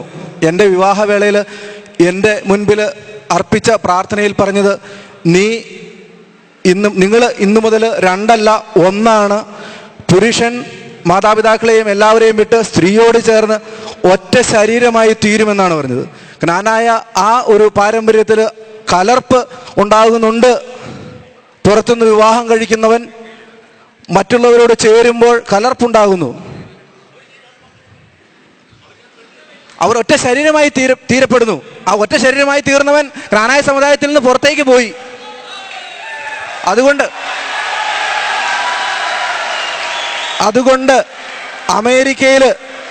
അമേരിക്കയിലുള്ള ക്നാനായ സഹോദരങ്ങളോട് എസ്രാ നെഹമിയ പ്രവാചകന്റെ ബലികുടീരത്തിൽ നിന്ന് നമ്മൾ ഇങ്ങോട്ട് പോകുന്നപ്പോൾ പാടിയ ഒരു പാട്ട് പാടിക്കൊണ്ട് നമ്മൾ അവസാനിപ്പിക്കുകയാണ്.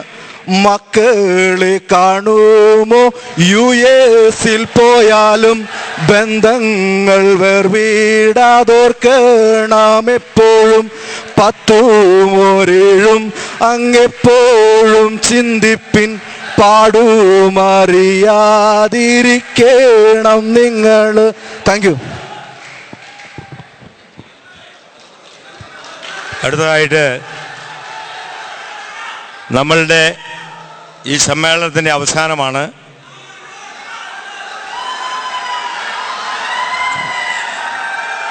നമ്മൾ നന്ദി പറയുന്നതിനായിട്ട്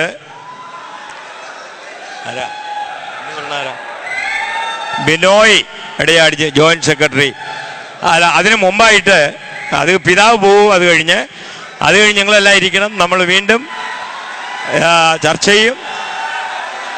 ചെയ്ത ശേഷം എന്ത് നടപടികളൊക്കെയാണ് നമുക്ക് മുമ്പോട്ട് പോകേണ്ടതെന്ന് നമ്മൾ ദയവായിട്ട് 5 മിനിറ്റ് 1 സെക്കൻഡ് കൊണ്ട്. ബഹുമാന്യരായ വൈദികരെ, സ്നേഹം നിറഞ്ഞ ക്നാനായ സഹോദരി സഹോദരന്മാരെ,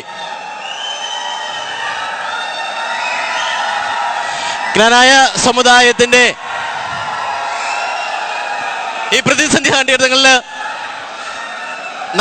നമ്മുടെ എടുക്കുന്ന നിലപാടുകൾ എന്തൊക്കെയാണ്, ക്നാനായ സമുദായത്തിലെ ഓരോ പൗരനും എടുക്കേണ്ട നിലപാടുകൾ എന്തൊക്കെയാണ്, മറുപടിയുമാണ് നമ്മൾ കേട്ടത്. പ്രിയപ്പെട്ടവരെ, പിതാവിന്റെ നിർദ്ദേശങ്ങളും മറുപടിയും ഒക്കെ വളരെ നല്ലതാണ്. എന്നിരുന്നാലും നമ്മുടെ സംശയങ്ങൾ പൂർണ്ണമായും ദൂരീകരിച്ചിട്ടില്ല എന്നാണ് എനിക്ക് തോന്നുന്നത്. ഏതായാലും നമ്മുടെ പിതാവിന്റെ ആ ഒരു നിർദ്ദേശത്തെ നമ്മൾ പൂർണ്ണമായി ഉൾക്കൊണ്ടുകൊണ്ടത് ഇവിടെ നിന്ന് പിതാവ് ഇവിടെ വളരെ കൂടുതൽ സമയം, ഏതാണ്ട് 4 മണിക്കൂറോളം നമ്മളോടൊപ്പം ഇരുന്ന് നമ്മുടെ ചോദ്യങ്ങൾക്കൊക്കെ മറുപടി പറയുവാൻ കാണിച്ച ആ വിശാല മനസ്കതയും, അതേപോലെ തന്നെ ക്നാനായ സമുദായത്തിന്റെ നേതൃസ്ഥാനത്തിരിക്കുന്ന പിതാവിന് ACCയുടെ പേരിലുള്ള എല്ലാവിധ മംഗളങ്ങളും ഭാവുകങ്ങളും നേർന്നുകൊണ്ട് നന്ദി പറഞ്ഞുകൊണ്ട് ഞാൻ നിർത്തുന്നു. നന്ദി, നമസ്കാരം. 2-3 ജോർജ് ഇതിൻ്റെ കൺവീനറുമായിരിക്കും. അങ്ങനെ 101 പേരെ എല്ലാ 419 നിന്നും എങ്ങനെയെങ്കിലും നമുക്ക് ജൂറി സെർച്ച് നേടിയെടുക്കും. അതുപോലെ 1-2 പ്രമേയങ്ങളുണ്ട്, അതുകൂടി അവതരിപ്പിച്ച ശേഷം സ്റ്റീഫൻ. മുഴുവൻ ആളുകളും അവരുടെ സീറ്റിൽ അല്പസമയം കൂടി ഇരിക്കണമെന്ന് വിനീതമായി അഭ്യർത്ഥിക്കുന്നു. സുപ്രധാനമായ ചില പ്രമേയങ്ങളാണ് നമുക്ക് പാസ്സാക്കേണ്ടതുണ്ട്. ക്നാനായ സമുദായത്തിൻ്റെ അംഗത്വത്തെക്കുറിച്ചും നമ്മുടെ നിലവിലുള്ള പ്രശ്നത്തെക്കുറിച്ചുമൊക്കെയുള്ള പ്രമേയങ്ങൾ ദയവായി നിങ്ങൾ ഇരുന്ന് കേട്ട് പാസ്സാക്കി തരണം എന്ന് വിനീതമായി അഭ്യർത്ഥിക്കുന്നു. നമ്മുടെ റോം ഉൾപ്പെടെയുള്ള സ്ഥലങ്ങളിൽ എത്തിക്കാനുള്ള പ്രമേയങ്ങളാണ്. ഞാൻ എൻ്റെ 1-ാമത്തെ പ്രമേയം വായിക്കുന്നു, ദയവായി കേൾക്കണം. അഭിവന്യ ആലഞ്ചേരി പിതാവിൻ്റെ കർദിനാൾ സ്ഥാനാരോഹണ ചടങ്ങിൽ പങ്കെടുക്കാൻ റോമിലേക്ക് പോയ നമ്മുടെ ആർച്ച് ബിഷപ്പ് മാർ മാത്യു മൂലക്കാട്ട് അവിടെ നിന്നും അമേരിക്കയിലേക്ക് പോവുകയുണ്ടായി. 2012 ഫെബ്രുവരി മാസം 23-ാം തീയതി ലോസ് ഏഞ്ചൽസിൽ നടന്ന ക്നാനായ മിഷനുകളിലെ വൈദികരുടെയും KCCNA ഭാരവാഹികളുടെയും യോഗത്തിലും പിന്നീട് ചിക്കാഗോ ക്നാനായ കാത്തലിക് പള്ളിയിലും നടന്ന മീറ്റിംഗിൽ മാർ മാത്യു മൂലക്കാട് പിതാവ് ക്നാനായ അംഗത്വത്തെക്കുറിച്ച് നടത്തിയ പുതിയ വ്യാഖ്യാനത്തിൻ്റെ ഫലമായി ക്നാനായ സമുദായത്തിൽ പുറത്തുനിന്നും വിവാഹം കഴിച്ച ക്നാനായക്കാരെ കൂടി ക്നാനായ കത്തോലിക്ക പള്ളിയിൽ അംഗമാക്കുന്നതിന് തീരുമാനിക്കുകയുണ്ടായി. സാഹചര്യങ്ങളിൽ എന്തൊക്കെ ആയിരുന്നാലും 1667 വർഷത്തെ പാരമ്പര്യവും തനിമയുമുള്ള ഈ സമുദായത്തിൻ്റെ ചരിത്രഗതി മാറ്റിവിടുന്നതാണ് ഈ തീരുമാനം. ആയതിനാൽ ലോകത്തിലെ 10,000-കണക്കിന് വരുന്ന ക്നാനായക്കാരുടെ വികാരവും വേദനയും അപേക്ഷയും പരിഗണിച്ച് മേൽപ്പടി തീരുമാനം തിരുത്തി വ്യാഖ്യാനിച്ച് നമ്മൾ തലമുറകളായി അനുവർത്തിച്ചു പോരുന്ന പാരമ്പര്യവും തനിമയും നിലനിർത്തുന്നതിന് നടപടി സ്വീകരിക്കണമെന്ന് ഈ പ്രമേയത്തിലൂടെ അഭിവന്യ കോട്ടയം അതിരൂപത നേതൃത്വത്തോട് അപേക്ഷിക്കുന്നു. സ്ഥലം ചൈതന്യ പാസ്റ്റർ സെന്റർ, തീയതി 1-4-2012. അവതാരകൻ സ്റ്റീഫൻ ജോർജ്, അനുവാദകൻ സൈമൺ ആറുപറ.